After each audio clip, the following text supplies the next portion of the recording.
Kasuwa gidan albarka, kasuwa a kai miki dole. Nasara kana da tabbatuwar arziki ta allaka ne a kasuwanci. Hakan ya sa kasuwanci ya zamo a gaba wajen rayuwar al'umma.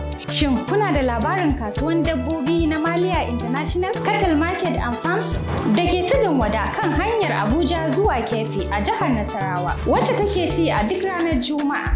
Kasuwa ce da aka ƙara inganta ta saboda al'ummar duniya baki ɗaya.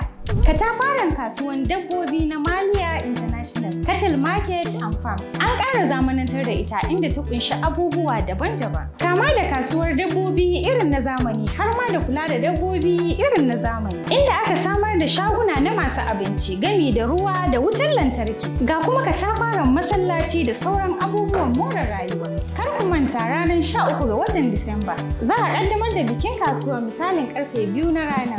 Za a baje kolin abinci da al'adu iri daban-daban na Fulani makiyaya da dai sauransu. Za a ƙaddamar da gurin lodin shanu da kuma gurin sai da nono irin na zamani. Kar kai ƙasa a gwiwa wajen mallakar shago ko inda za ka baje taka hajar tun kafin ranar bikin ƙaddamarwa.